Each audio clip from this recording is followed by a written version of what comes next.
We're going to work on Tadasana today. It's also sometimes called samastahiti, which means equal standing, referring to standing equally, equal weight on all four corners of your feet. So you may have never thought about having four corners to your feet. So let's begin with that. Let me just have the bottom of your foot. So the four corners of your foot are referring to the base of your big toe, the base of your baby toe, the outer heel, and the inner heel. So you have 4 points of your foot that you're thinking about having an equal amount of weight on all four of those corners and on both feet at the same time. So that's what samastahiti is referring to. Mountain pose, Tadasana, it's the same posture, but just thinking of making your body strong and grounded like a mountain, but reaching up into the clouds like the top of the mountain does. So you want to be up at the front of the mat, particularly if you're going to move into sun salutations. So we're going to begin really thinking a lot about the feet. So I want you to bring your big toes together. We'll begin thinking about bringing the two big toes and the insides of the heels together. Now, if for any reason you have any issues with your feet, maybe bunions, or maybe there's tightness in the legs, anything that doesn't allow you to bring your feet all the way together as she has hers, then work a little bit apart, and I'm going to show you how to think about that as well. So just separating your feet a little bit, we're going to make the feet straight. So if you look at the second toe, that's the one next to the big toe, you want to arrange your foot so that you have a straight line going from the base of the second toe all the way back through the center of the heel. For most people, what we do is turn our toes a little bit out. Maybe not quite this much, maybe one's more than the other, but I want you to start thinking about making your foot nice and straight. So straight line from the toe through the center, if you're not able to together. But she is, so we'll bring our feet all the way together again, toes and heels.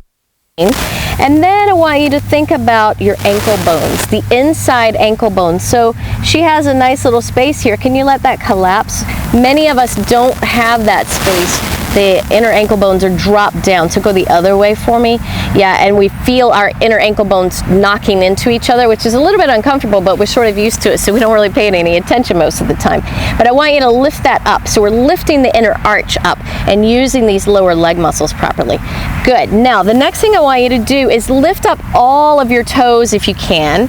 Yes. So when you do that, you'll automatically feel the weight come even into those four corners of both feet like we were talking about.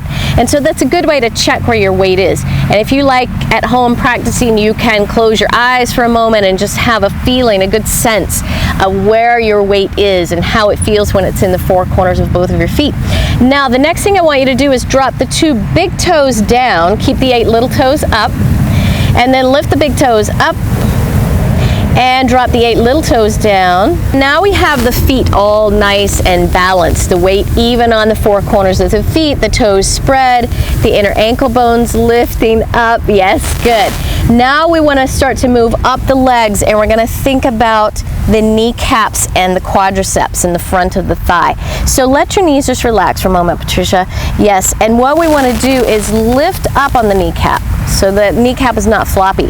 And that when you lift up, then it's going to engage these muscles in the front of your legs, the quadriceps. Yes, so what we want to make sure that we don't do in the process of lifting up is jam that knee back. So can you turn to the side for me just for a moment? And when you lift up, you could really jam back. You see how she's pushing back in the, yeah, and that's hyperextending. So we don't want to do that. We want to keep a softness in the back of the knee at the same time lifting the kneecap and engaging the thigh. Yes, good. Now we want to think about the pelvis. So very often what happens, especially for women, we're very guilty of this for a number of reasons. We let that happen. We let the pelvis tip forward. So I want you to take your hands, put them on the top of your pelvis, find those bones in the front and the back, and your thumb and your index finger should be in alignment with each other at the same level. If you're tipping forward, then your thumb is going to be higher up than your index finger. And if you're tipping the other way, which most people don't, but you could be, then it would be the other way around, the thumb lower and the index finger higher. So how do we correct that? We want to think about the tailbone. We're going to drop the tailbone down towards the earth and let it move softly forward between the thighs.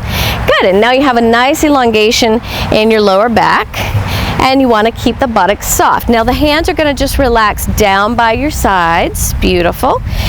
Palms gently facing the body. Nothing strange there. Just let them relax. Let your shoulders down. And now I want to just think about reaching down through your feet, even if you don't really know how to do that, even if you don't feel like anything's happening. Feel as if you're reaching down into the earth with your feet, like the base of a mountain, grounded firmly down into the earth. And then I want you to feel as if you're just lifting through the crown of your head, right up, like the peak of a mountain, up into the clouds. Now, everything from the waist down is reaching down, so that's why the shoulders don't go up, right? So the fingers are gently reaching as if someone's pulling down, and you're nice and long. Your spine has plenty of space, lots of space between the vertebrae for the intervertebral discs to be nice and happy and comfortable in there. And that is your Tadasana, your mountain pose, or Samastihiti. It's a very, very important posture to pay attention to because it is the basis for every single other standing posture that we do. So for every posture that you do standing up in yoga, you can apply all of these same principles that we just applied here in Tadasana. So go try it on your own. Try it anywhere you are, anytime you have to stand in a long line and wait at the bank or the grocery store or wherever it might be. Try this posture. You'll find that you won't be nearly so tired when you're done at the end of the day.